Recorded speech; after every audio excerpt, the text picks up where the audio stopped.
For the Tuesday, January 17th, 5 p.m. workshop, the Redwood School Board. We have all present, with including Superintendent Norton, with Ms. Buck and Ms. Ostendorf working remotely, and will be participating because they gave ample notice to their location. So with that, we'll start with the Pledge of Allegiance. I pledge allegiance to the flag of the United States of America and to the republic for which it stands, one nation, under God, indivisible, with liberty and justice for all. Okay, we have the meeting agenda in front of everybody. Does anybody have anything they'd like to add, subtract? Nothing from Hannah, I think, okay. I'll entertain a motion to approve tonight's workshop agenda.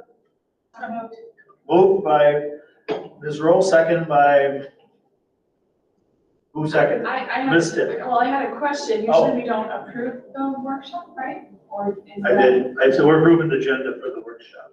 Okay, I thought a workshop could be changed. But it can be changed because we can add things. If we want to. So a special meeting we can, so.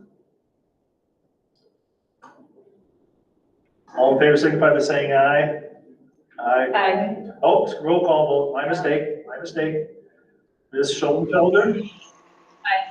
Stoll? Ms. Buck? Aye.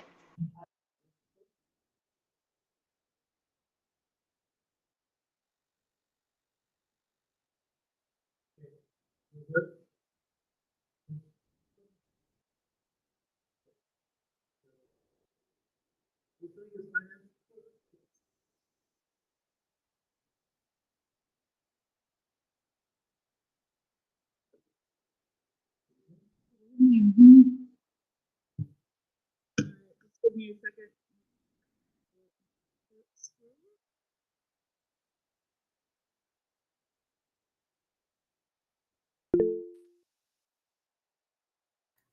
I'm sorry to interrupt, but the public comment computer has been muted, so there is no sound. This computer is not muted.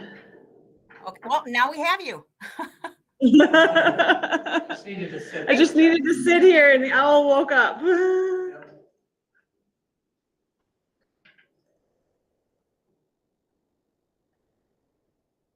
All right, the first thing I have for you tonight, it's coming up on the screen in case you don't have it printed in front of you, is the treasurer's report for November. Are there any questions on the treasurer's report?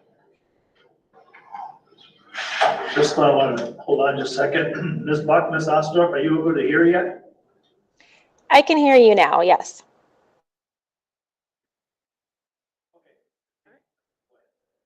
Any questions? No? All right. The next item I have is the budget report for November 30th. We had received in the general fund $2,058,053, or 28% of our adopted budget, compared to 27.3 and 29.3. So we're right in between those. That's where we want to be. Expenditure wise,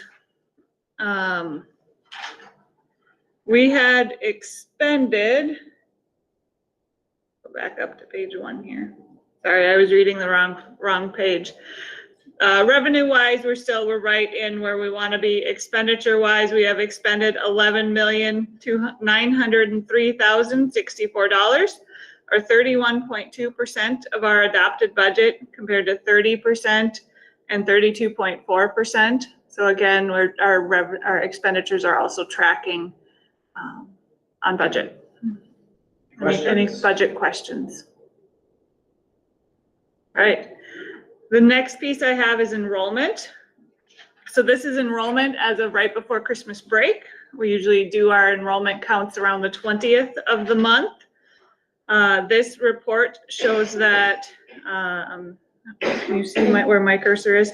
We are 4.33 WADMs or pupil units, the figure the state uses to pay us revenue, ahead of our budget projections.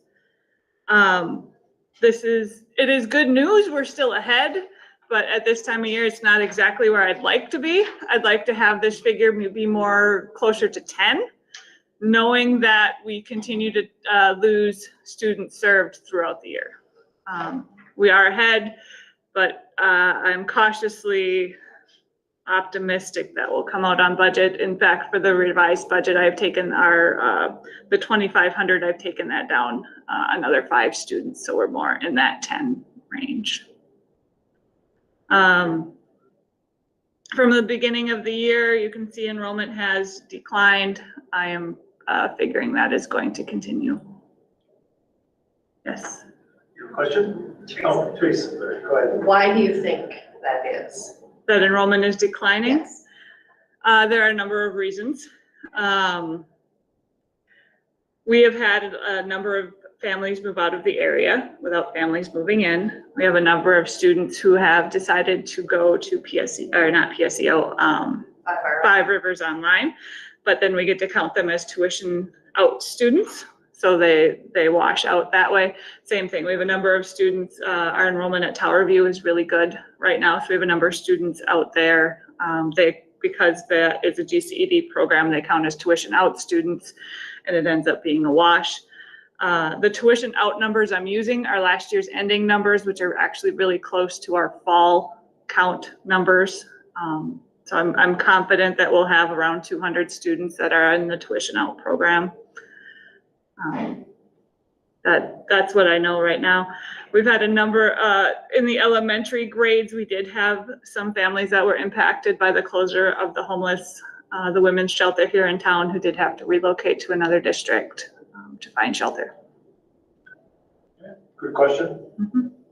My question was, and I don't know if this falls under your area, when, like, I look, you in grade 11, had a significant drop of 14 kids, but that's a lot of kids, obviously, that we're losing. Is somebody reaching out to ask, like, give them essentially like an exit interview? You know, why did you lose the district?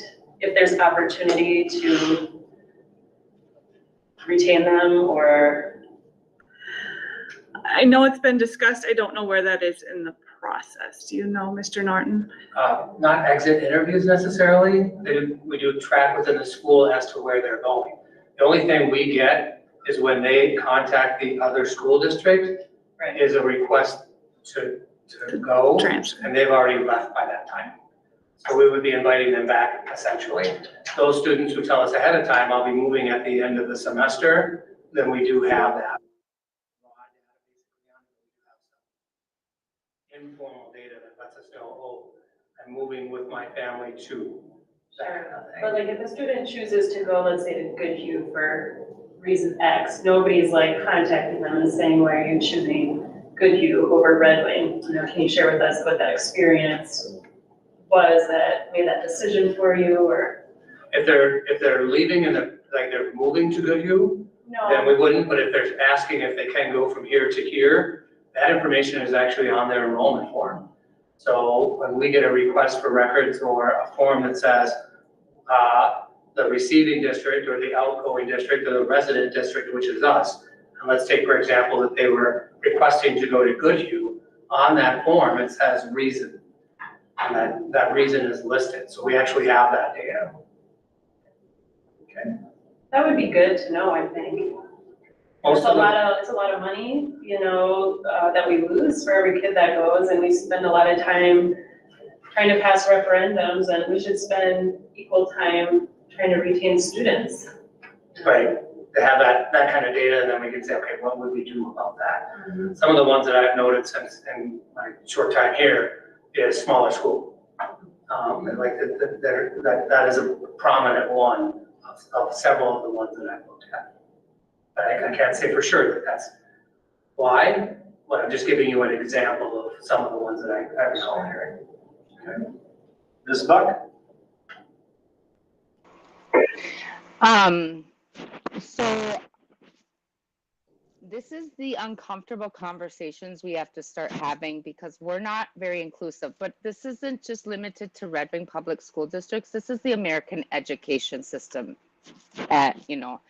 and I joined school board for a reason because if we don't change, I'm going to have to leave because before my son gets to high school, where history is going to be repeated from my grandma with my dad, and then my son isn't as strong as his mom or his sisters.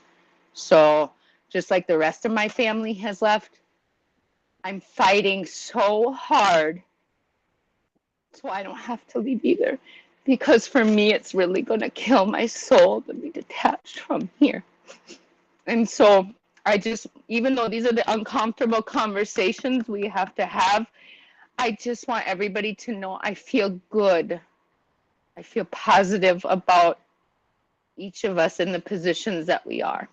And I believe that we can make a difference and be actually a leader for the rest of, because like, as you know, the Dakota Mural Project just happened. And other people are looking to us now.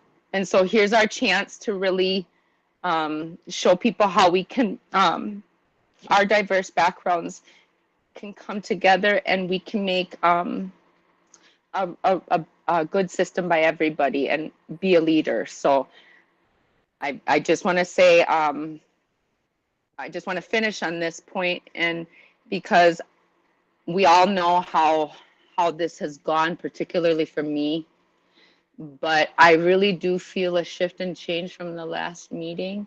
And I see that you all want to do that, like the equity work. You do want to do that now. You're showing up and things like that. So I just want you to know, because I haven't stopped being in it. It's been my entire life, well before I've been born.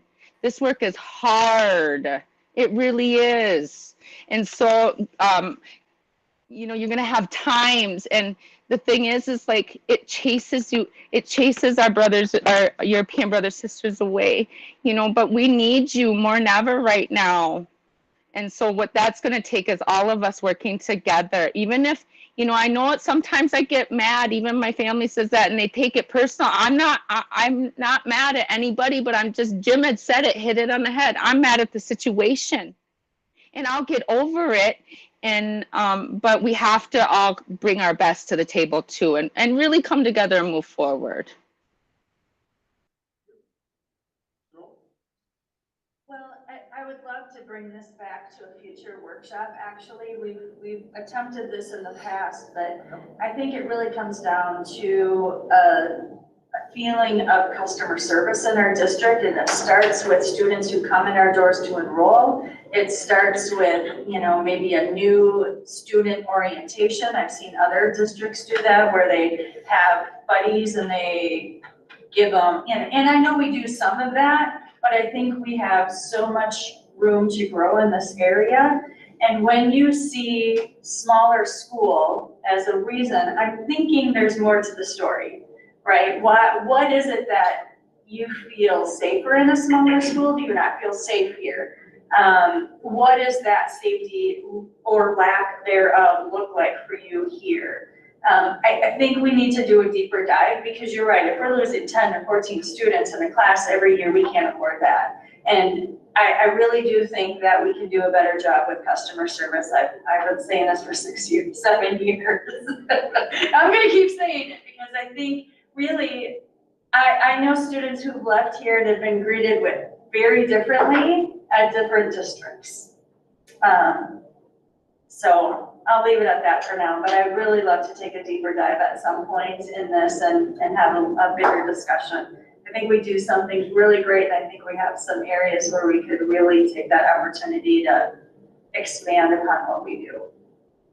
Yeah, I agree. I think we need to hold a workshop here soon down the road and just find out what the process is, because Ms. Ossendorf did comment here, the community head in the past has called those last year, and they didn't put a reason on their form. So let's bring them into the scenario, into the workshop, to see what they did, how that reacted to, like you said, people coming in and how do they enroll? What do they get? Do they get somebody right away, or do they just get forms handed to them? Do they get something, So we probably don't understand the way it is, and maybe other people that are doing it don't know what the other ones are doing either. So having a good conversation about this would be wonderful.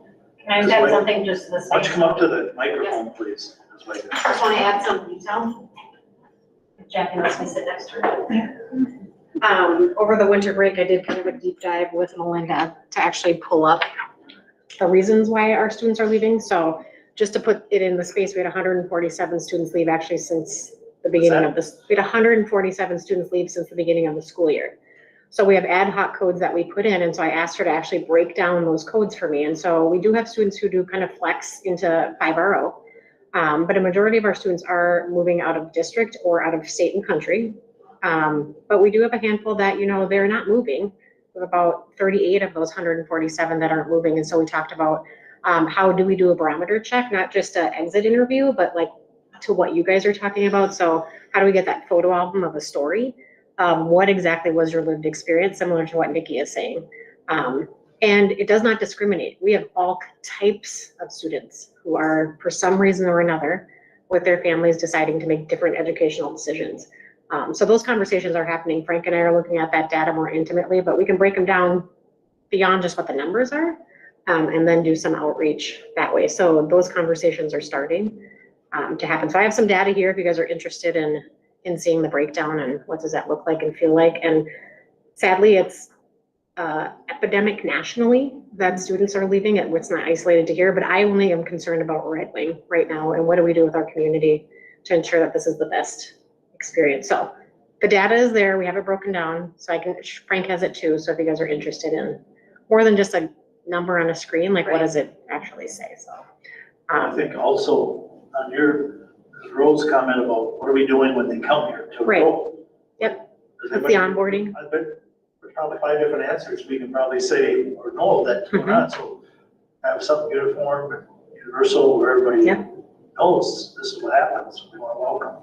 Having that discussion probably pay dividends down the road. Sure.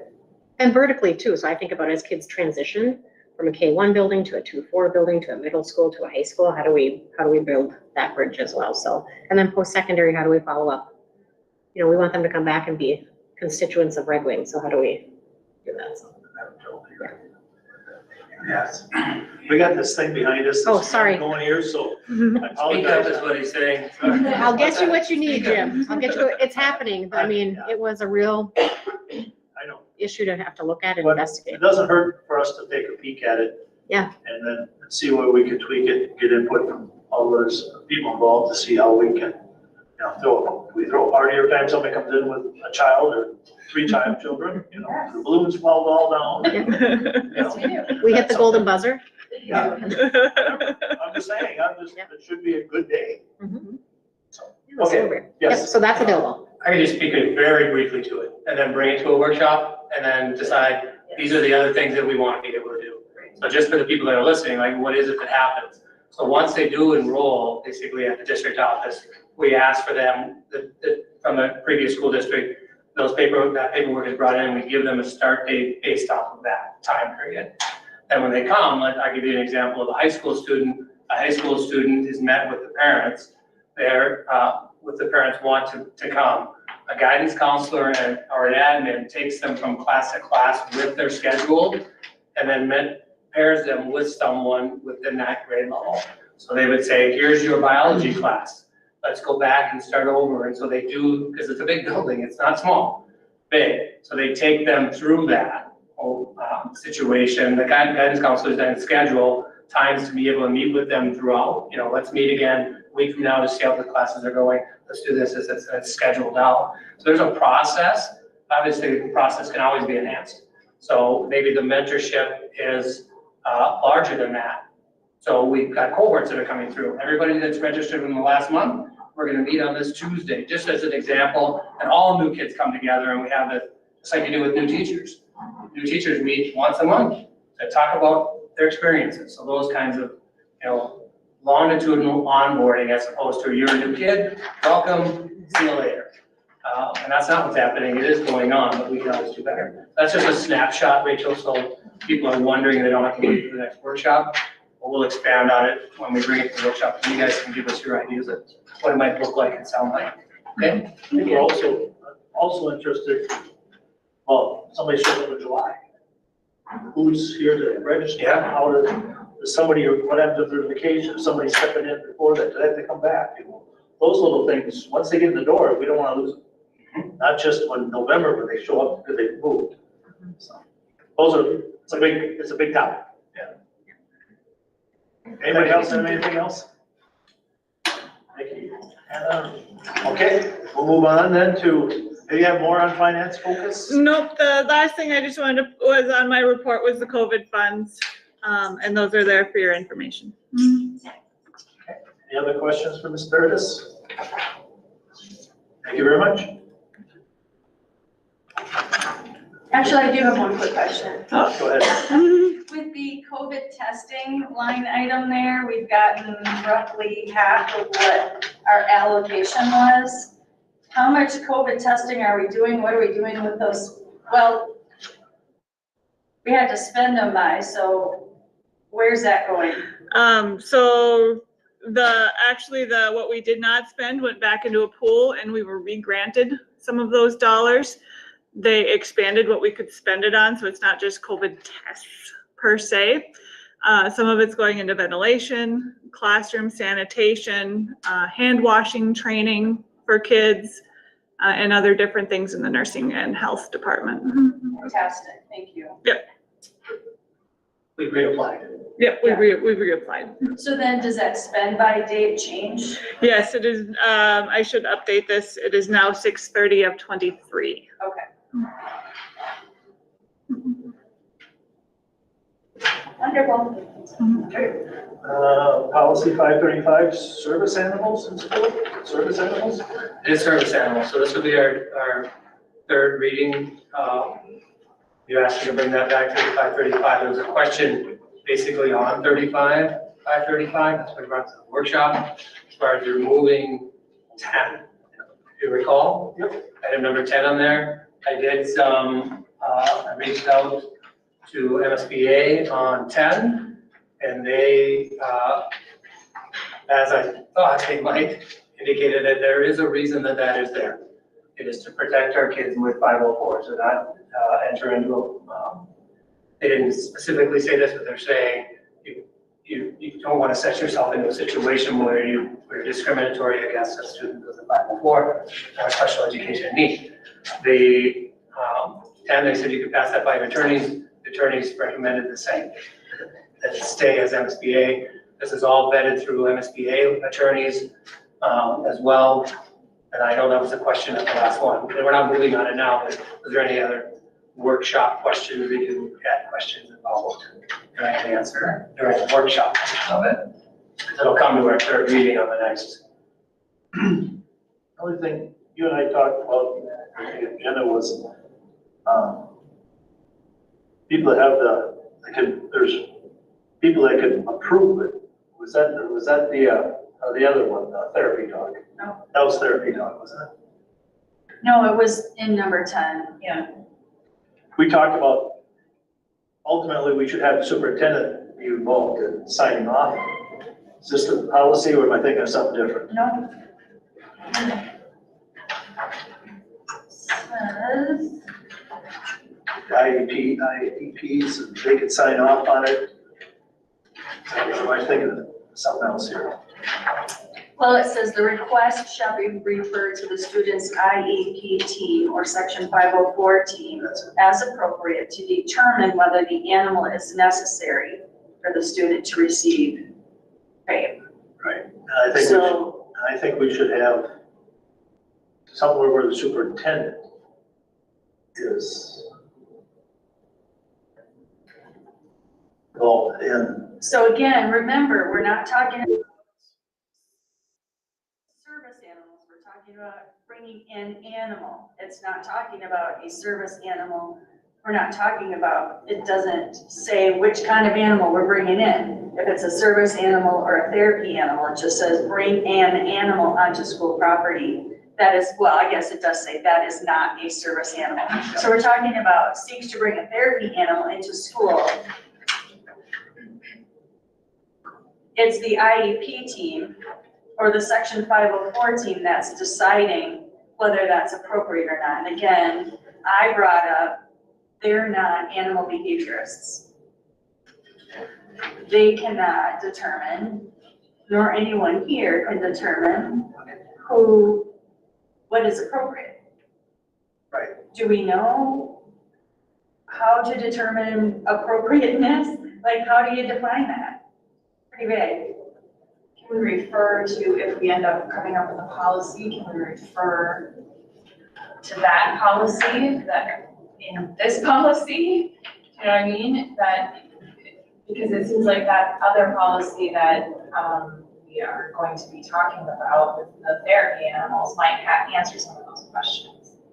Well, I still think, and I'm surprised that a lawyer would say this is a really great policy, because I still think we're setting ourselves up for a huge liability lawsuit if somebody says, who's not a dog behaviorist, yep, that's an appropriate animal to bring into the, I mean, what kinds of things are we looking at to determine if the dog is appropriate? Yep, that's a cute dog, it greets me, it's super kind, it's super nice. And then in a middle of a classroom where this student is having this appropriate dog that's been deemed appropriate, is triggered by something and hauls off and bites another student. And we've all of a sudden said, yeah, that was an appropriate dog to have in our building. And now that family is coming back and saying, well, now my kid has rabies. Now my kid has to, it bit the side of my face off, and now I have to have all this surgery. I'm just saying, there are some stark concerns that I have. And I can tell you from experience, training therapy dogs for a program, we had all the dogs made it through 3 observations through the Alliance of Therapy Dogs. We had all the dogs lined up. Everybody passed all their things. They all had their paperwork in their hands, ready to send off for their certifications. And a huge dog saw a little tiny poodle coming in. This huge dog was a rescue. I love rescue dogs, have rescue dogs. They're wonderful. We don't know the past of this rescue dog, but it saw this tiny poodle and woof, took the poodle in its hand, shake, shake, shake, and if we hadn't intervened, would have killed that poodle, right? And I'm just saying, you can think all you want about the appropriateness of a dog, but on any given day, because they don't have human language, they don't speak English, we don't know their past, what triggers them. We may never know, especially if it's a dog that is a rescue dog and we don't know their history. Something happened in that big dog's past where they saw a poodle and thought, ooh, lunch. So I'm throwing caution to the wind. I don't know that I can support this policy in the 3rd reading because I have very strong reservations about number 10. So. We can now put it on. I'm jumping, I'm sorry. Go ahead. There's other people in the queue, but if I could just answer this. Go ahead real quick, and then we'll go to Ms. Dawson. Okay. For this particular portion of it, I think what I mentioned earlier was that the accommodations have to be FAPE. So what would that include? And what is the disability that would allow for that? And the other 2 policies that you asked me to bring forward do cover that. So we could wait on the 3rd reading, you could table it till the other policies come in. There's very specific use of animals being within the building. The student goes to the animal isn't in the classroom, those kinds of things. So if you read the 2 versions that are out there for us to be able to, to build ourselves basically based off of those, would allow us to be able to include this. The plan, the FAPE plan, then would cover the other policy would cover the FAPE, that the student has access to be able to have that, whatever it is that they need that for, but not within the setting. So I like that idea better, to get the other ones under our belt. perfectly fine. I just wanted to paraphrase, just to get that out on the table before you move on to the other directors. Okay. Ms. Ostenberg? Thanks. Can you hear me? Yes. Okay. So I was wondering, as it says in the policy, there's the 504 IEP team.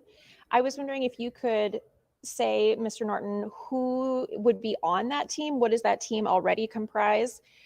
Without any additional policies, what would be the standard for that right now?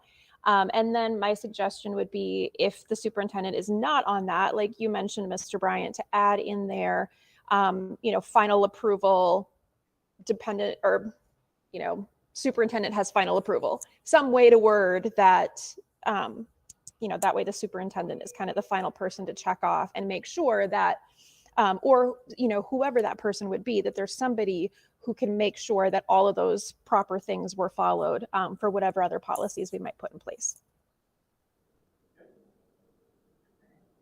Ms. Bjornsted? Well, I just wanted to say that in determining whether or not a child needs to have that animal, I think we need to make sure that we are trusting the case managers and the staff who are working. I mean, I appreciate having Frank sign off in the end to make sure everything is as it should be, but I also think we need to trust our local experts with that child, the case managers, the classroom teachers, the people that are responsible for administrating those plans, those educational plans, and know that if they believe this fits the child's needs, that we need to trust them to make those decisions wisely. Yeah, I don't think you're saying that. I wasn't saying that. I was saying he'd have a say on top of that because he works for us and Right. he oversees the policies. So having him saying that them coming to Mr. Norton or designee stating this is why I want to do it, okay. Let's roll. One final thing, I just want to say, I love therapy animals. I've had one dog who's a therapy animal and she passed. My other dog just passed her third observation on Friday, so she is now a registered therapy dog. So please don't mishear me. I've loved therapy animals. We're working with them in the hospitals. I'm bringing them out to hospice patients who are super vulnerable. So please don't hear that I am against therapy dogs. I would love to have 25 dogs running around school all day. I just want to make sure that we are set up for success and that we're lowering our risk as much as possible. I'm sorry. You want to go again? No, I don't. That's it. Put her to bed. Anybody else have anything else on policy 535? Hearing none, we'll bring it to the meeting on at 6. Interim superintendent evaluation update. For those new members, you never got the evaluation because Ms. Osendorf sent it out back in December to the existing board members. And as of last week, there was 4 completed out of 5. So if you have not done it and want to do it, please get it the survey done by next Monday, because Tuesday I'm gonna come up and print them off, and we're gonna, Mr. Norton wants to have a closed session on February 6th at the regular board meeting. We'll do that, and everybody will get their information on the evaluation at that point. Okay? Do you have anything more on that at all? Mr. Norton, do you have anything? No, okay. Sounds good. Anybody has any questions on that? Okay. Sorry, Yes. I'm late. Can we just raise our hand? Is that I don't care. Yeah, that's fine. okay? 'Cause That's fine. anyway, I don't feel like I have been involved in this system long enough, and I can't speak for Rachel, but I don't know that me filling out that survey would be any kind of value added to Frank's evaluation at this point. Depends what you say. Yeah. Well, that's true. You're a lovely person, so maybe I There should you fill it go. out. Just write that down. Actually, it's mid, so I'm open to any feedback. Basically, I just want to be able to keep us going in the right direction. If you have ideas on what you would like, you can even write that in the evaluation. I'm not seeing this, I'd like to see that. And I'm not gonna take that negatively, it's just what direction do we want to be able to go. And I'm comfortable, of course. I wouldn't expect, but it wouldn't offend me at all if you were involved in it, Teresa. Just real quick, Ms. Outdoor, thank you. Yeah, appreciate you. Glad you sent it to Mr. Derrickson this hour, so thank you. Ms. Rowe. I know I have a lot to say tonight, don't I? I think what's really important for our new members to have is that it outlines what Mr. Norton's goals are, and it's extremely important for you to know what those are. Not necessarily in the past of what he's done, but moving forward. And as part of the evaluation, he's gonna go through each of those goals and tell us exactly what he's done in each of those areas. So it's really great for you to be able to read those and see those. And if you have seen anything in those 4 categories that you've witnessed yourself, or I'd like to know more about, I think that would be a really valuable piece for both of you to be able to have it on hand for the discussion, so. I just don't want to be an outlier in this that's taking us in a direction we don't need to be going. You'll be part, everyone will be, all 7 will be involved in the discussion. Right. And have the paperwork in front of them. I'm probably not gonna send it out to, just bring it to the meeting on Monday. Okay. You'll have plenty of time to look at it before we dive into it. Okay. There's not a lot on there by what I've read so far, so. Right. We didn't get too wordy or chatty. It's more qualitative data. Okay. All right, Jefferson School building, we brought back just to have the discussions. Sure. So like I think I mentioned at the last meeting, or at least I've mentioned in other arenas, that Jefferson building is still ours.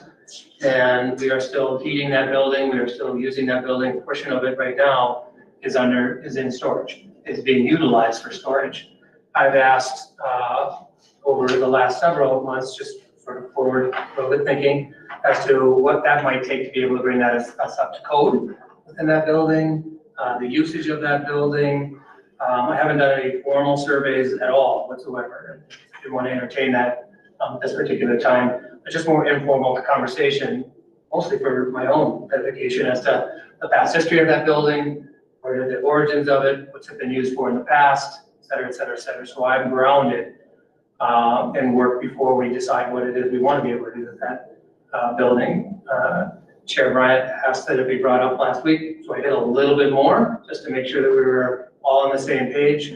The alarm system is still operational and active. The camera system is still operational and active. The water is still fine within the building. I can give you a couple of areas where we may need to upgrade. The kitchen area is just blank. There's nothing in that kitchen area at this particular time. If we were to utilize that as a kitchen, it would probably have to be a satellite to some degree. If we were to utilize the building at all in a capacity with students or with staff within it, we need to upgrade the kitchen to some degree, make it satellite worthy. Meaning we probably have to redo some of the flooring within there and some of the wall systems within there, and bring in just warming, coolers, that kind of stuff, but nothing as far as cooking utensils, stoves, ovens. We wouldn't need any of that because we could operate as a satellite, for example. So that's basically where we are right now. People have told me that parking might be an issue depending on what we use it for, just so that's on your radar. The access, code access, we would have access to the top floor fairly easily with the rail system. Be able to get anybody with handicap situations up and down to that second floor. The bottom floor would probably be a little bit of a more of a challenge because the stair system going down wouldn't meet code to the bottom floor. So we'd have to look at that more carefully.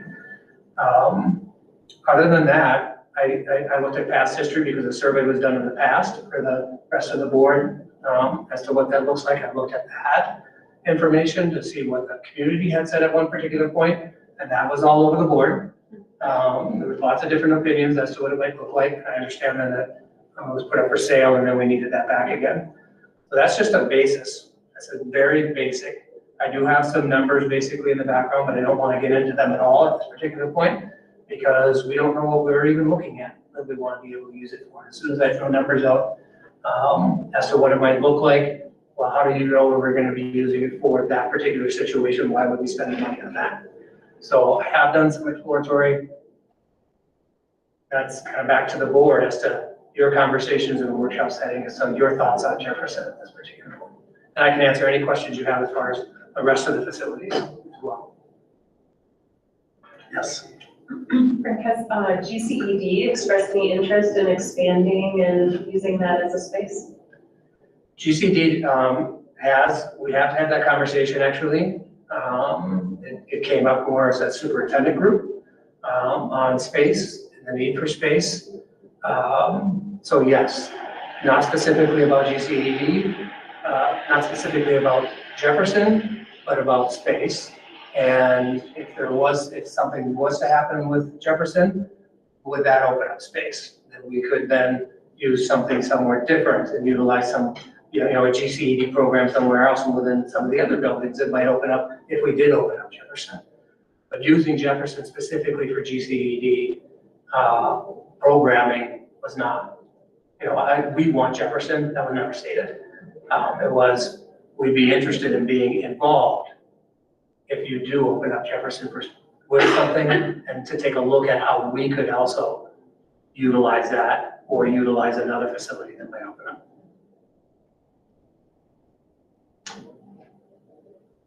And we sold it twice and we got it back the first time. Both times we got it back without actually asking for it back, my recollection. So, I'm not saying we're here to sell it, we're just trying to figure out what we want to do with the building that we have and we're not fully utilizing it as to what we need. Is there a need there? Is there not a need? Very interesting question you had there. So, yes. I would be interested in what the cost would be for making it ADA compliant.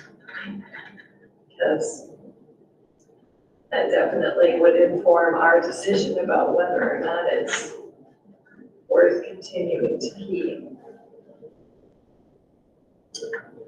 So I think, yeah. Last numbers we had were large. Yeah. It's hundreds of thousands Right. so before we get too much involved in that, just me, we want to know what we want to do with it. Right, We right. spend resources to figure out what we want to do to the building. That's just me, but yes. Well, I'm kind of hoping that, as the educational planner comes out with a plan that we can consider, again, I'm hoping that person or that group is considering all of the space that's available in our buildings that we own, that we're utilizing for, coming up with. If they recommend, you need to do more with this program, or you need to really expand this, we have a building that we could utilize if need be. So I'm really hoping they're looking at space issues as well. right, I think they said well, and that they would be looking at programming, looking at what the community wants us to have as far as programming. Do we want to expand early childhood opportunities? And we've outgrown Caldwell, for example. We would still utilize that building, but we need to expand that more. The community is saying we need more resources. We need more for our 3-year-old programs, that kind of stuff. Well, they're full. How can we utilize that building to expand into that particular direction? Programmatically, you're correct. We would want those to be, we want the opportunity. We don't want to just dismiss Jefferson and say that's not something, but have it as, yes, we can do that because we have this, right? Yes. Okay. Dr. Wagner is going to give us an update on reflection. And she just heard you, so. Anybody else have anything more on Jefferson, other than I went there 1 year, 6th grade? I taught there for many years. I have that place and my children went to school there. It is near and dear to my heart. So you wouldn't mind having board meetings there? I would not. You could have them in my room. It's still there. Just out of curiosity, does that building have a gym that could be used? One gym space? Gymnasium, small Well, one, it's really small. little side. It's about the size of this. Yeah. I guess. It does have a gym, it's down by the kitchen, and that's the lower level that I was talking to, that would be the access point. We have the prior, look at dollars, basically. I don't think they were bid, but I think the prior estimates as to how much it would cost to be able to bring us up included an elevator, which is very, very expensive. And nowadays, now at this particular time, there's alternatives to that. So we might be able to get by with, throw a number out of a $45,000 system, taking us from one story to the other along the rail, the stair rail. There's systems like that, not necessarily the one you'd sit in that you'd see your grandparents going up in those commercials up and down, but something along those lines, we would be able to have something like that. Depending on the bodies that you put into that particular building, that would make a difference as to whether you could utilize a system like that. But if we used it for a school, the gym is in the basement and you would not be able, that stairway is so narrow. We would have to look at other modifications if we were to do something Maybe a slide. more gymnasium. But there are ways around it, and we are exploring those ways, not around it. There are ways to make it work. There are ways to make it compliant, that we're exploring, that I'm looking at. I haven't been given a direction as to what we're looking at, and once that happens, let's say that we are looking at, more of a community use, then we would go in one direction. We're looking at a kindergarten center, we would go in one direction. We're looking at an ALC, we would go in one direction. If we were looking, and all of those tell us, how do we want to modify and retrofit that building to meet the needs of a planner that might be coming in and saying, this is what the city is saying, this is the community is saying, this is the school district is saying, let's make this happen, and we'll utilize that space in a sense. Ms. Buck? So I've been saying I want an outdoor school for like years now. And that's kind of like our lifestyle that we do. And so how cool would it be to partner with Jason Jack, ELC, that's who we want to partner with anyways with this future outdoor school. And then the gym space wouldn't even matter because we'll be taking field trips outside. So like maybe, this in the back corner, the environmental, what is it called? A land-based, they do this in Saskatchewan, Canada. It's a land-based, I think it's Crow and Cree, like language and culture school. We would just do it Dakota and then have our Anishinaabe come in because those are the students. We have a big, strong, not just Dakota and Lakota, we have a strong Anishinaabe base here too. And our way is your way because it's the way of the land. So just keep that little seed, just plant it. Maybe we can grow that land-based school with Jefferson. Thank you. Patty is coming. Okay. Well, we didn't settle anything more, which is fine, because we don't know what our needs are, but it's nice to have the conversation, at least occasionally, to see if anything else has changed. Good questions and good comments during this topic of Jefferson School. Other topics, we have teaching and learning, operations, human resources, negotiations. We've added enrollment or new enrollees or students leaving, new students or students leaving. That whole thing we'll put down the road. Anybody else have anything else that they're want to be on the list, or you want to think about and bring it back to the next meetings? And we'll have this will be on every agenda for the workshop. Somebody has something they'd like to do, we can see if Still we like to want put e-learning on there. e-learning. Okay. Remote learning on. Flexible days stuff. Okay. We got a report coming in the regular board meeting today on where we're at with it, some to a degree. I think diving in more would be good in the workshop. All right.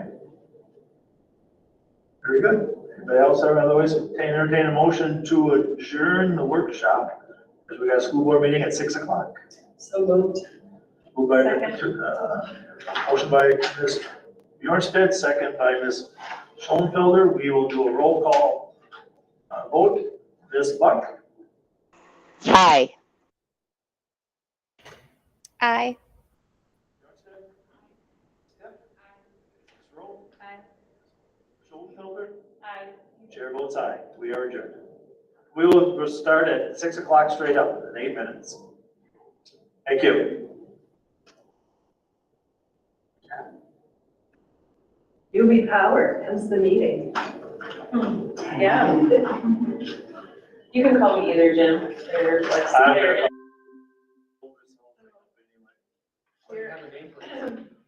You can. I did look at it a few times.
educational planner, I just want to kind of debunk a couple of myths. I think we kind of throw around the term educational planner thinking it's like a man behind a curtain. So I just want to debunk that. We kind of are using that a little bit and just kind of talk you through the timeline and catch you guys up with where things are happening behind the scenes that you might not know about. We also are, Superintendent Norton and I are also working on making sure the things that we're doing internally, for example, the climate survey results that we're working on with leaders, and then we'll go into our support professionals and teachers, also aligned to the work that we're doing with the educational planner. So the document I shared and on the screen here is really the mantra, or kind of the philosophy of Inflection, is really looking at school identities, setting up structures and approaches, and then ultimately having our purpose set in place for high impact. So essentially we have two anchors that we're working with Inflection. So what's happening between Superintendent Norton and myself is that Superintendent Norton is working closely with another superintendent who has gone through the process. So they are working closely on what does this look like and feel like within our system, and what are some things that are replicable and what are things that maybe are very unique to Red Wing.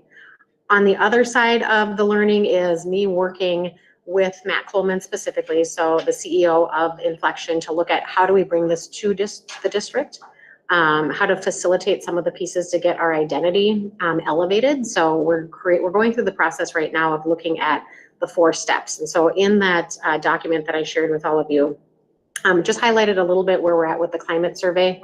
Our leadership team is going into a very deep dive and being very vulnerable at the feedback that we've gotten from our teachers and our support professionals.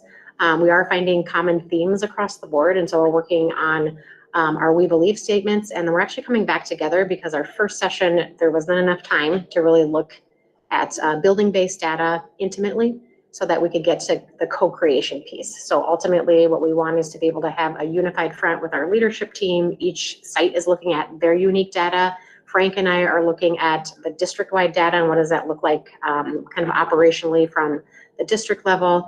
But that feeds into the 4 steps for Inflection. So Inflection right now is taking a lot of time to build our capacity to actually create a shared vision, to get feedback from our stakeholder groups, our leaders, our teachers, support professionals, and our community about what we want Red Wing to look like as we move forward with a 5-year plan. So we do have a 1.5 years left of our current plan, so we will continue to implement those pieces, weave them through our new 5-year plan. But ultimately what we're looking for are those anchors right now. So what's our identity? And then what is our purpose and vision? The one thing I do want to highlight that will help clarify a little bit the whole piece where we're kind of sitting with whether or not Inflection will give us guidance on grade level configurations, whether or not they will say, yep, we need to open up an additional building for space. That's really part of our process to build their background, but it's also going to be anchored in our lily pad. So this visual that you see right now, and then the example on that document, is just a sample strategic plan. So how might we hit these pieces, which may include something like grade level configuration or operational building structures and reconfiguration. Ultimately, that's birthed from all of our constituent groups that are giving us feedback. So they aren't necessarily going to come in and say, you absolutely need to add another building in because this is what we think it should look like. They're going to take all the feedback and make some general recommendations. The locus of control is still with us. Ultimately, that's their philosophy, is just to kind of guide the conversations. So you may not see something as overt as, please open up Jefferson. But they may say things, as Superintendent Norton alluded to, that, restructuring or reconfiguring might be in your best interest, and that may be looking at early childhood programs or a kindergarten center or perhaps a partnership in building some purposeful scaffolds and supports. So, but the first steps in this is really looking at who are we as Red Wing? What is our maxim? And that's going to be new language for all of us, which is kind of what is our go-to phrase or idea or entity that represents who Red Wing is. And so I'm getting trained as a train the trainer to facilitate these sessions coming up, which will be twofold. One, we need to build capacity with our community to have a vested interest in who we are, which I believe will have a direct impact on our enrollment and desired lived experiences for our stakeholder groups. That could be students, it could be retaining teachers, it could be attracting families to the community as well, because when you come into a community, you look at the public schools. And so that's really the philosophy of Inflection. So I just wanted to build your background a little bit on that. So it's not, there's not a misunderstanding with the work that we're doing. I think it's a very unique approach. In my work with strategic planning, I've worked with many different organizations. I think this has one that is very much aligned to the MSBA closing keynote speaker that we had the luxury of listening to, where it really looks at a different approach to the educational system, the whole child, and having all the right people at the table. So for purposes of tonight, I am stepping in for Anne, who is out busy doing lots of great things in the community. I just wanted to give you kind of a timeline. We are deep in the climate survey, getting ready to tee up end of February, beginning of March, really that identity and purpose development, so that when April, May, June comes along, we're really getting into exactly what we want our next 5-year plan to look like, with the right leadership, putting kind of fingerprint on it. And this group will also be very much part of that process. So moving forward. Thanks for pitching Yeah. tonight. Anybody have It's any exciting. questions? Ms. Buck? So with the strategic planning, do we have anybody talking to these groups already? Or We is have- it, We have a couple, right now we're working on getting the set, so we're a lot of community engagement. Right now, what we don't want to do is have community engagement fatigue. We have a lot of community sessions happening right now, so we're trying to be strategic with superintendent listening sessions, getting specific community groups together as an affinity to provide safe feedback, as well as kind of mixed community groups to be able to come in to continue to work with this. I'm trying to do twofold, meaning stakeholder groups about their lived experiences in Red Wing, but also have that kind of, what do we aspire that desired lived experience to look like in our next 5-year plan? So really trying to kind of merge everything together and be strategic so we don't have overload in our community. We certainly want our community involved and the right people involved, but making sure that we're very timely about kind of providing the opportunities. can I just make a suggestion? Because we have strategic planning happening in our community as well, within our government and our tribal community.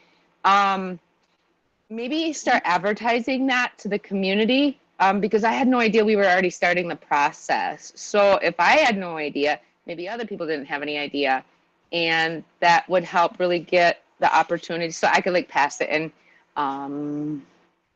like our tribal webpage, so that way you know that you can get tribal member input, and like different ones like the Hispanic site too, you know, these different places, you know, because the oral communication where we really want to just kind of highlight and say, hey, because their input really is super, super important. So just maybe kind of advertise it in the future or something, and set like listening dates for people, you know, and yeah, so that's just a small suggestion. They'll be starting in March, so we'll get those dates in the next few weeks, so that will be marketed out as well to different groups. Good suggestion. Ms. Ossendorf? Thank you. Dr. Wagner, you kind of touched on my question, and that was how we're communicating with the community about all of the different ways that we're asking for feedback right now. And I'm wondering if I don't want to muddy the waters and try to like ask everybody about everything all at the same time. But I'm wondering if we're doing the work to get people to come in or to respond about, you know, what they're looking for in a superintendent, if we would then have an opportunity to say, and just so you know, we are also doing visioning for the next 5 years of the district. So, you know, look for more information coming about that. So that way they're kind of prepared for it. And then when they see it, they're not like, oh, well, I already engaged with stuff. You know, they understand that. I'm just wondering if there are ways that we can be really strategic about how we communicate, because I think most people are not paying attention to the board meetings and all of the different things that the district is doing. They just see the emails and are like, I already answered this. I'm not doing that again, you know?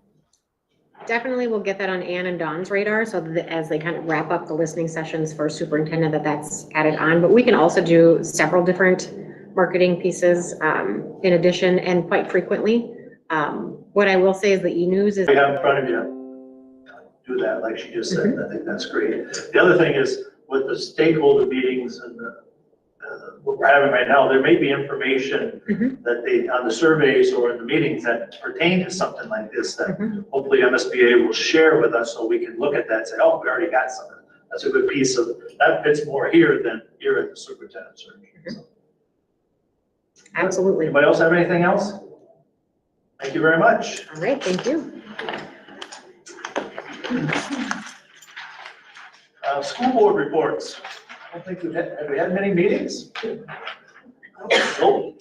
Oh, Ms. Osendorf, Ms. Buck, did you have any meetings? School board reports?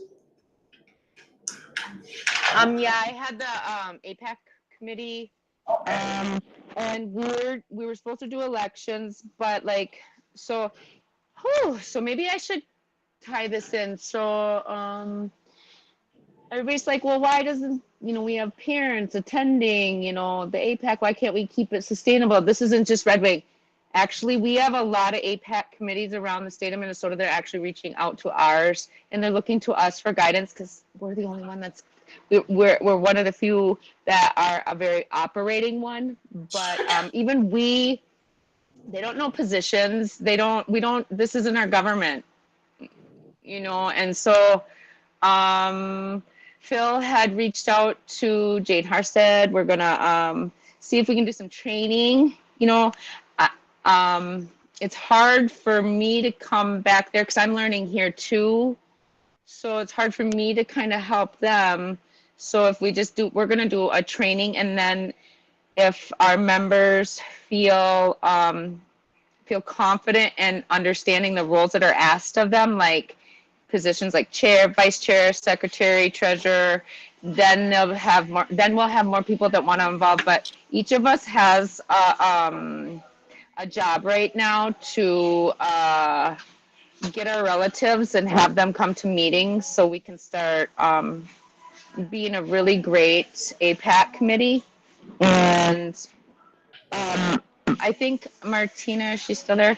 She had made a suggestion that maybe we can, and Martina, feel the need to jump in at any time, because I'm having a hard time kind of remembering word for word the verbiage that you used, but maybe hosting something at Red Wing for like Minnesota APAC committees, to come and join and want to learn with us and things like that. So that's kind of the big thing with the APAC committee that we discussed. So, but we're gonna go for positions maybe next election. So our next meeting, so that would be February, the second Wednesday in February. Okay. You're broken off a little bit there, so you might want to talk to Dr. Wagner some more. You want to answer some of that? I know what she's talking about. Okay. Yeah. Your sound was kind of echoing or broken up a little bit this time, so. Yeah, so Wagner's up here now. Go ahead.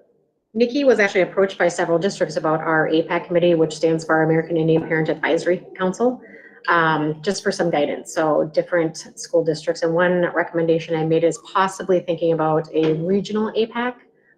So that, and we could certainly spearhead something like that to organize here locally for other American Indian families or other advisory councils to come together with thought partners. So as programs grow, as we start looking at our Indian Ed program and kind of weaving it through, the more minds at the table, the better. But that was one thing that resonated with Nikki that I kind of planted, and one that would be relatively easy to implement and to really elevate the status of our Native American constituents and our community members. So yeah, so we kind of ideated that a little bit this morning. So Nikki, is that what you were talking about? Yes. Can you hear me now? Yep. Okay, I'm having a hard time hearing you guys too. I think it's my connection. But yeah, that's essentially, she answered that. And so, but yeah, we're going to talk about elections next meeting. And so hopefully we'll get more participation, and then we can also help other districts with their APAC committee. Else have anything? All right, we go to administrative reports. Mr. Norton? Okay, I just wanted to highlight a couple of things that are coming up as far as next year. Seems odd that we're already thinking about that in January, but it's already well underway. Thinking about our next batch of students coming in. So CABO registration was held last week, January 10th. I talked with the director there, Brittany, and she said that there was a steady stream of parents. It was a nice turnout for that evening. Different years, different times. This year happened to be a very good turnout. Classes, as you can see, are already approximately half full at this particular point, which is a good sign. So they should fill out the rest. Getting to see the kids, getting a chance for the parents to be able to come in and tour CABO is always nice to get, once they get in there, they get a little bit of a comfort. The kids get a little bit of a comfort. So the other one that I have on here, as far as our little ones are concerned, is kindergarten registration night is coming up. That's February 9th. From 6 to 7 out at Sunnyside with Principal Pagel out there. This particular session, just so the board's sake and for anyone listening at home, this session is geared for the parents. So if the parents come, it's really just want them there. We recognize some parents, the kids are attached to them and they can't go anywhere without them. But if it's possible, it's really, we just want the parents to be able to show up this because it's just registration. We want to get a count as many as we possibly can in the building on that night, so we can get the registration paperwork done and we get a jump start on it. We get as much of that paperwork done as we can, so we have a true number as to how many kids might be coming in the fall. There's 2 other opportunities that will be coming for the parents to be able to bring their kids later in the spring and then this summer, that they'll be able to go in and look at the building and see the classrooms a little bit more, enjoy the building to some degree. But for this particular one, registration on February 9th is for the parents and their guardians to be able to come in and just do the registration paperwork portion. The last one I have on here is e-learning. I wanted to update everyone where we were again. This is some year that we are having as far as weather is concerned. And of course, you were all very aware that we're possibly looking at another weather event on Wednesday evening, tomorrow evening, leading into Thursday. So I wanted to give the board a sense of basically what statute says and where we are as far as hours within the building. So statute basically allows in the state of Minnesota for us to have 5 e-learning days. Now, there's a caveat to that because we're in a consortium ed district and we have 5 of our own. So that's what we're going to go with is our 5 days. But there is ways to be able to extend that if we get into really late into this and we need more days. But I haven't looked into that completely, but I know it is out there. So just so you have that understanding, I don't want any surprises to come later on. But being in the cohort allows us to be in the consortium ed district, allows us to be able to do a little bit. Okay, that isn't a plan that I have right now as far as extending e-learning days. Just wanted to give you that information. So far, yes. And we would do that so that we don't have to add to our school calendar. Correct. That's the second part. So very good. You're ahead of me just a little bit. So right now we've used 4 e-learning days. We're allowed 5 by the state, like I said. And then as far as the number of hours that we have, the state also mandates student hours. And we have room in the calendar so that let's say we needed to just do flat out school closures. The hours would allow us to probably to do 2, I know, and we could look at doing 3. Grade levels are different. So our elementary puts in many more hours, not many more hours, but more hours than our high school and middle school does over the course of 180 days. They just have more hours of instruction that they have within their day. So the elementary we know will be fine. Basically, it's our high school that I'm a little bit worried about if we were to have an extensive amount of school closures. So, the reasoning basically behind having e-learning days before you have school closure days is many, but one of the primary ones is, let's say in this exact case, if we use our last e-learning day, for example, on Thursdays, we would have closure days. We'd have to start using closure days. We just happen to have an end of a semester on Thursday, right? So it's nice to have a closure day as opposed to an e-learning day left over. If we'd used our 2 closure days first and then done 5 e-learning days, we wouldn't be able to use those closure days. So it's possible now for us, whenever we see that it's necessary to have a closure day and not have an e-learning day, we can put those in where we want them to. So for your information, basically, we are looking at, and I'm going to be looking at it very closely tomorrow, Dr. Wagner, myself, and some of the teaching and learning staff are going to look at possibilities of having modules. So if we do have to close on Thursday, for example, and we have finals on Thursday, we would rather have a closure and save that e-learning day for later on. Because if we have another one in mid-January, that's the beginning of the semester. And it would be nice to be able to continue the e-learning, which I know that Chair Bryant likes to have that opportunity to continue learning as it's happening, right? So we would have that opportunity in January or in March. We would have that opportunity to be able to use an e-learning day in March if we happen to have one there. So it's nice to have a closure saved. That's why we have 5 and we have 2 basically. I would say right now that we have an opportunity, or my numbers indicate that we have a possibility of having 2 closure days with no e-learning and 5 e-learning days, of which we have 1. So for the board's sake, basically for the population that's in here right now, we are leaning toward, and I will make an announcement probably, hopefully by the end of the day tomorrow, or as early as, Thursday morning, because things can shift. How weather is, it might shift and we wouldn't have any snow on the ground. If we did, because of finals happening on Thursday at the high school, we'd probably do a closure as opposed to an e-learning day, because we have that possibility. So I just wanted to update the board and the community as to where we were with the e-learning days.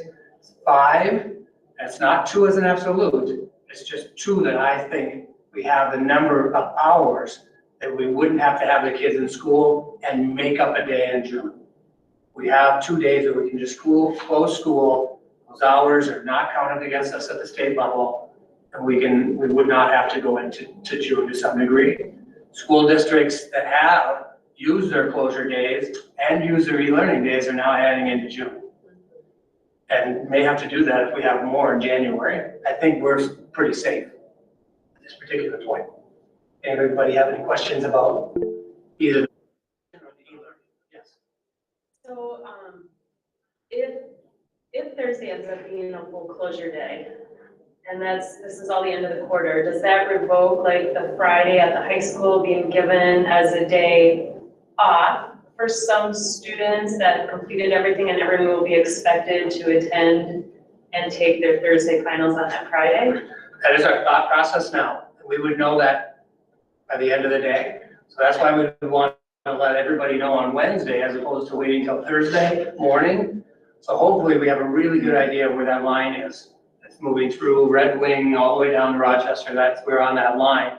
If it sinks south, we may not need to do something. If it stays on track, 6 to 8 inches of snow is going to cause us to have a closure day. Because of that, finals will be moved to a Thursday, Friday.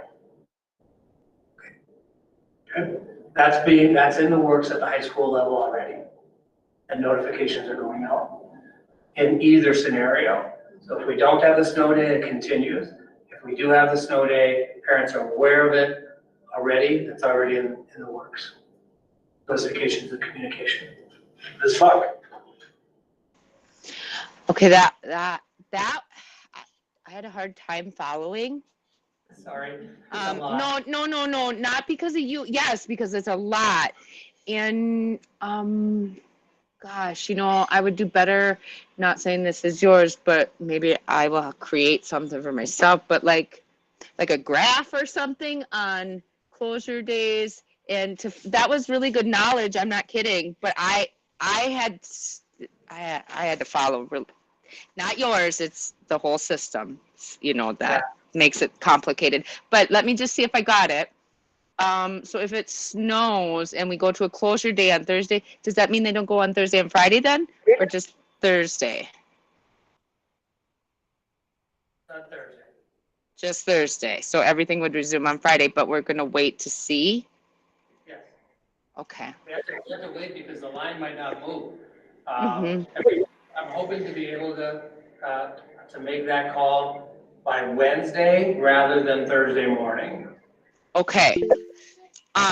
Just so, I like that we discussed this, and maybe if in communications, maybe somehow Anne can brief that up and prepare our parents, just so they know when we're about to make calls and things like that.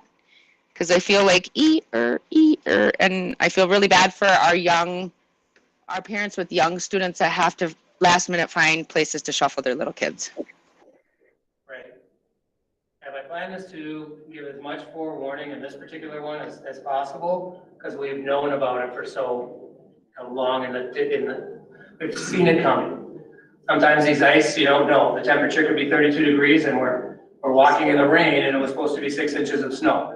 This particular one, it's pretty evident, it's just a line. A line might sink. So what I mean by the line is the line of the snow line might sink south, but it doesn't look like that's gonna happen. I'm gonna try to prepare the parents specifically because of the finals that are happening, but also simply because it's easier for parents to know the day before to arrange for childcare. Mr. Bjornstam? Did I end up taking down? Okay. Yes. I'm glad you rephrased the line, because I'm glad you talked about the line, because I knew what you're talking about, but I'm not sure everybody else did. The snow line, it might go up and down. Yes. E-learning days, there will be another discussion on that down the road, so. We need to do it tonight. All right, anything else, Mr. Norton? Yes. If we do talk about e-learning days, I think it would be interesting to get some input from staff on how they feel it's working, how they feel it serves students, pluses and minuses. I just think that's important because they're at the delivery point. And they could communicate that through the principals. We don't want them all packed. No, that's not what I'm The saying. idea is, I think we want, we're not gonna get into it tonight, but our job is to educate children. Right. We need to educate children either in the building or through Right. e-learning Right. for the whole day. So I won't get into that tonight. I'll just quickly answer that, Yes. and we do that after each e-learning day. Okay, perfect. Thank you. So you have data already? That data, we have information from them as to how did that go. That's why we were able to say, We're switching. classroom versus e-learning, yes, and we switched that based off of teacher input, plus of student input, based off of communication, basically, Okay, that good. this works. Yes. Students are still very much engaged in the classroom, Okay, e-classroom. great. Okay. All right, where are we at now? Consent agenda, minutes, claims, accounts, hires, reassignments, resignations, retirements. Does there anybody have anything they wish to pull off of the consent agenda? Hearing nothing, I'll entertain a motion to approve. So moved. By Ms. Rowe, second by Ms. Schoenfelder. Discussion and all? None? Good. We'll go roll call vote. We'll start with Ms. Buck. Aye. Aye.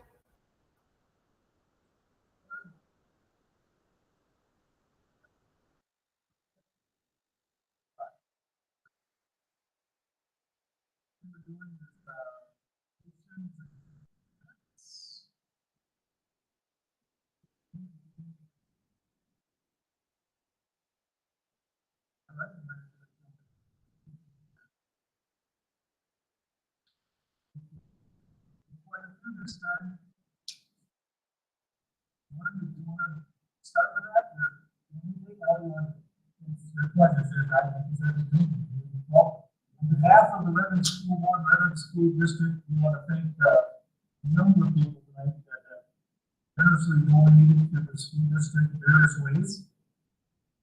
Linda Weebush, $200 to the fund. You hear me? Oh, you hear me now? Okay. Let me start over. Thank you very much to everybody that donated to the Red Wing School District on behalf of the school board and everybody here. Thank you. Linda Weebush, $200 to the Angel Fund. Scott and Sue Osborne, $40 to the band program in memory of Bob Kroll. I'm gonna do my best not to butcher some of this stuff here. C. Volkenborn Verlag Company, 1 copy of Herculopolis or Red Planet versus by V.M. Rabuli. To Jim Lacey, he will teach earth science. Shakopee, Minnewacan Sioux Community and Understood Native American, Minnesota, 18 copies of Braiding Sweet Grass for young adults.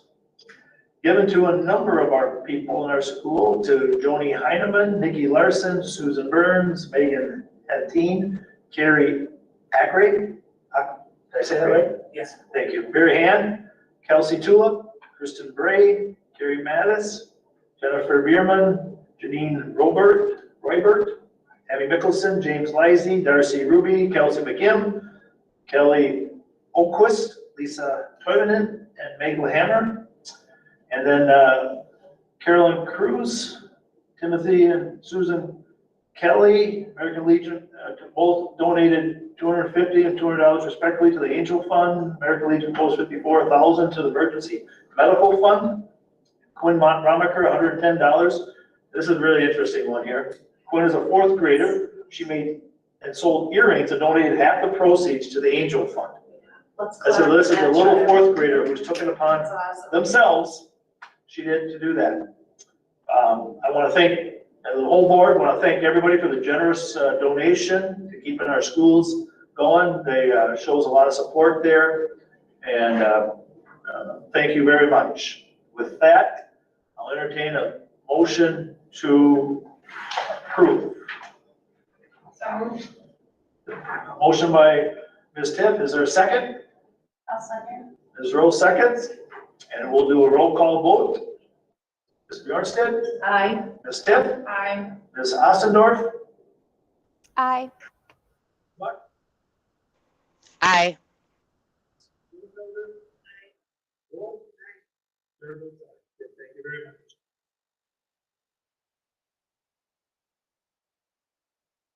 All right, I want to thank everybody for discussing the committee assignments last week.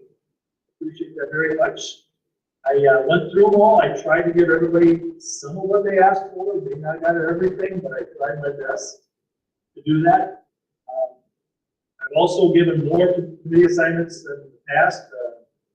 I've just taken 2, agenda and later management, because I want to be the person I'll fill in.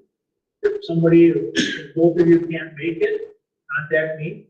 I'll either fill in for somebody or try to find somebody to go with. If there's anybody have anything they don't want, please let me know. I'll try my best to teach it, but I think we did pretty good at it. I hope so. Looking through my eyes, but you always want somebody else to look at and see if it's really good. So again, if you cannot want, a lot of times there's 2 people in it, there's some of the first person and alternate, neither one can make it. I can do my best to try to.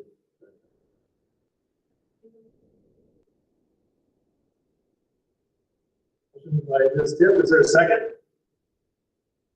Seconds? Further discussion, questions? Well, in favor, signify by saying, roll call vote, sorry.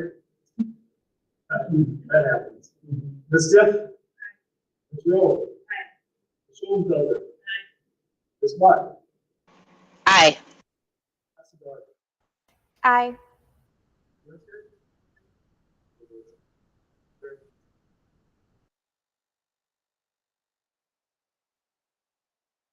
the next thing I went ahead and was looking through the MSBA, there's a new board member orientation or members mentorship program going on. Since we have 2 new members, and I extended it out, the idea to them, and they really liked it. I invited, it's an invitation to the board members. They said they were willing to do that. So in this case, Ms. Schoenfelder will be mentored by Ms. Buck. Ms. Bjornstedt will be mentored by Ms. Wood. And that doesn't mean they can't talk to anybody else. It's just if they have questions, if things come up, they can reach out to them. Or if our board members have things that they should share with them, they should reach out to them too. But I think it's a great way. MSBA had a nice thing. They didn't have this. They had it, but I didn't get offered it when I was here. But I don't think we did it whenever Ms. Tiff, Ms. Ossenfeld, Ms. Monk got it. No. You had to, what's that? Take it all by yourself, didn't you? I don't think we need anything on that. I believe there's a motion on that.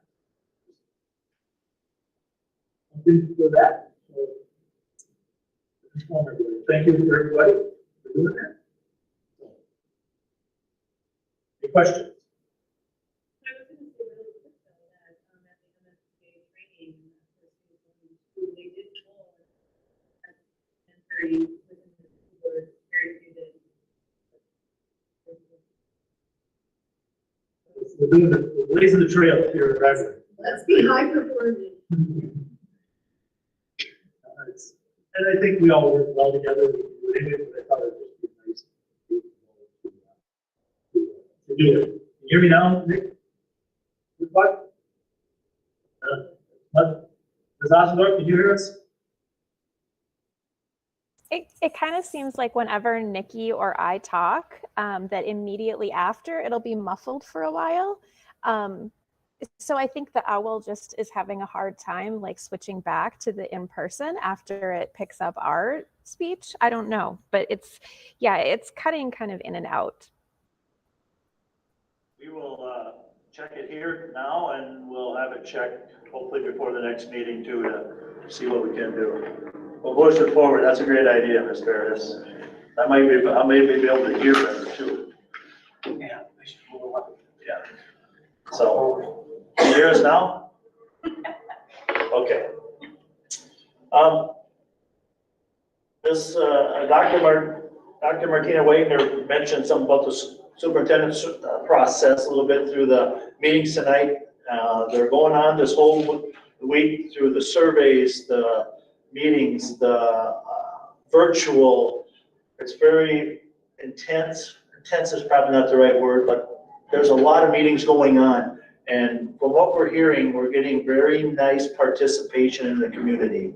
So that's wonderful. We appreciate the community stepping up to see what they want to shape the school and the superintendent is for us for years to come. So let me just finish real quick. I will just change, we did talk about meeting dates when we had Ms. Dorn, Barb Dorn here. I did talk to her a couple Fridays ago when I was snow plowing. I remember I thought of something. Make a note of this. March 13th is our date for our second round of interviews at 4 o'clock that day, that Monday the 13th. Let's just say what Mr. Norton was talking about earlier, a snow day comes on March 9th. We would have to move the first round of interviews to the 13th. So we're going to schedule a special meeting. Time change for that day will be from 4 o'clock to noon. In the event that it snows on March 9th and we have to cancel that day of interviews, so we're not here till midnight. People are trying to go home. If we hold the first round of interviews on the 9th, we will go back to 4 p.m. because we can start after the start time that we scheduled the special meeting before. So make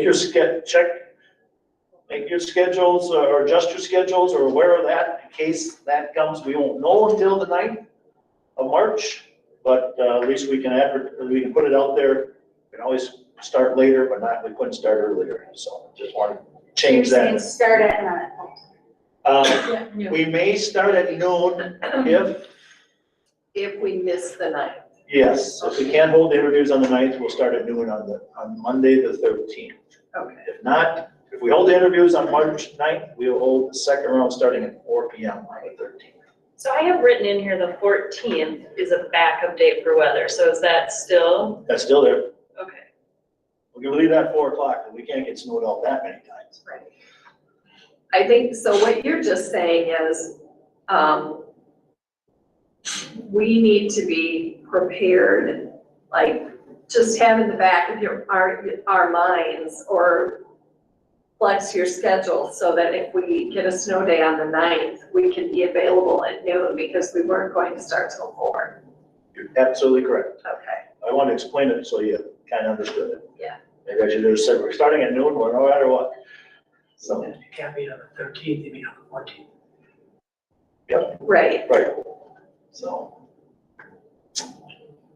Okay, and then, yes. Well, and I just wanted to say, I jumped into the Zoom meeting yesterday that Barb Dorn did about what the process is. And if it would be really great, it's not long, if the community would like a better understanding of what we are going to be doing in our search and what the interview process is and the selection process and all of that.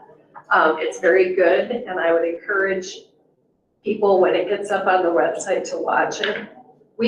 For us, it was basically the same thing as our training, so I don't know that any of us need to watch it again, but I think if the community is interested or has any questions about it or wondering about it, it's a really good resource to watch. Thank you. And then, the timeline's still the same. We're getting you guys responses from Ms. Dorn. She's sending those to us, and, we'll see. Applications go through till February 19th at 11:59 PM that day. Yes. Do we know if we've gotten any applications yet? I have not heard of any. I don't know if we have any or not. I don't think we'll hear until the end. It's fairly early in the It's process. exciting to hear them coming in, I think. Okay, any questions on the process? Okay. Where are we at here? Okay, next up here. Thank you. Final reading of policies 534 school meals and policy 535 service animals in school. Now, we had questions about 535. So let's take 534 alone first. This is the final reading. Are there anybody have wished to discuss policy 534 any further? I will make a motion to approve policy 534, school meals. Motion by Ms. Tipp to approve policy 534. Is there a second? I'll second it. Second by Ms. Bjornstedt. We're gonna do a roll call vote. Ms. Schoenfelder, Aye. Ms. Rowe, Aye. Ms. Buck, Aye. Ms. Ostendorf. She had to leave. She just left. She had to leave, that's right. My apologies, thank you. Ms. Bjornstedt, Aye. Ms. Tipp, Aye. chair votes aye, 6-0. She did let me know that too, so. Okay, that one passed. That's in effect. No longer an emergency one. Was that the emergency one we had or no? That was a different one. This one supersedes that emergency one, okay, no longer exists. Policy 535, service animals in school.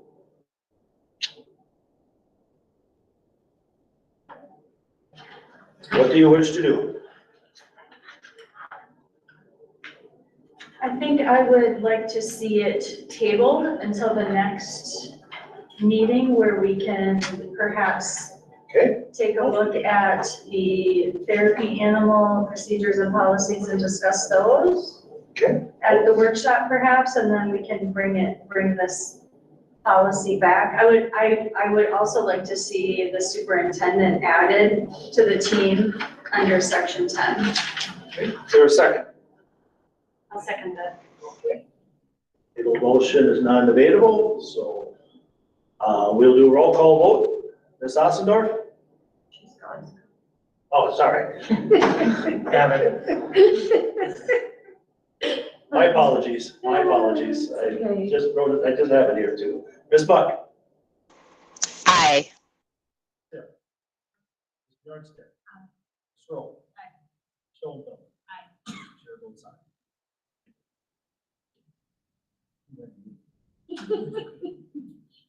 All right. We're all human.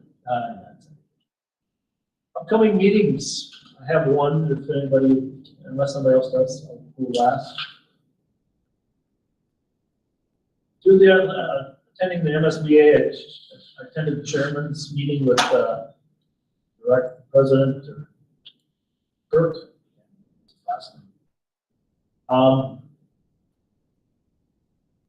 And we did this when I was a commissioner too.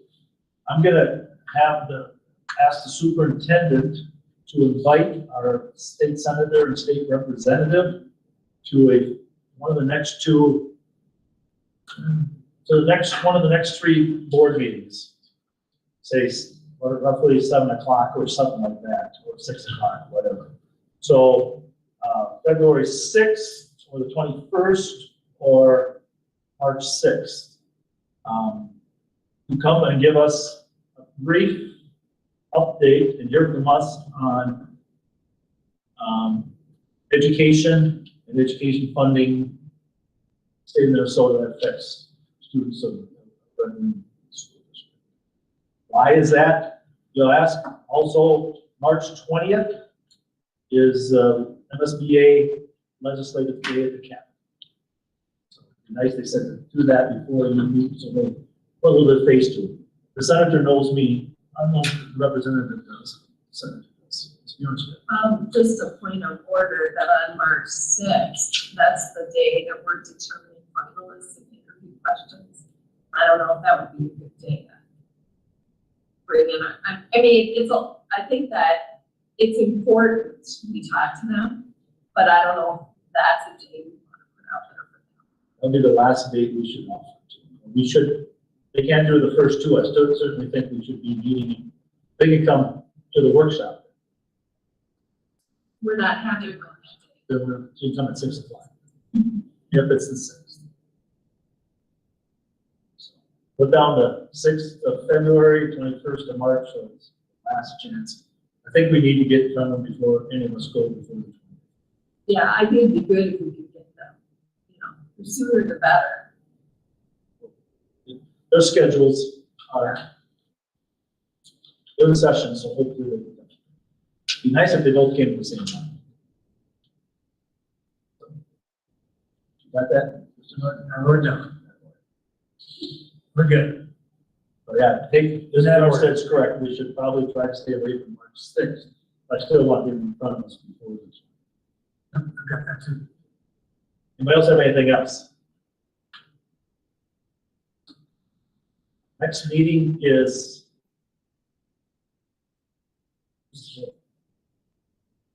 February 6th is our next meeting, isn't it? Right?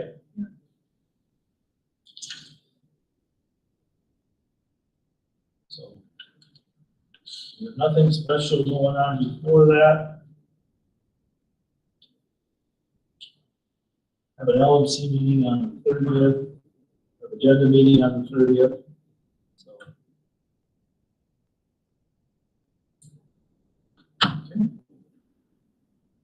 And each book has got the color coded dates of all the committee meetings and liaisons, so you can take that and put them in your whatever you want. All right, anybody else have anything else? I'll entertain a motion to adjourn. Ms. Rose, is there a second? Second by Ms. Tiff. And we'll let you go last, Ms. Buck, so you can hear everything go, so Ms. Tiff. Aye. Ms. Bjornstedt, Aye. Ms. Schoenfelder, Aye. Ms. Grove, Aye. Ms. Buck, Aye. chair votes aye. We are adjourned. Have a good night, everybody.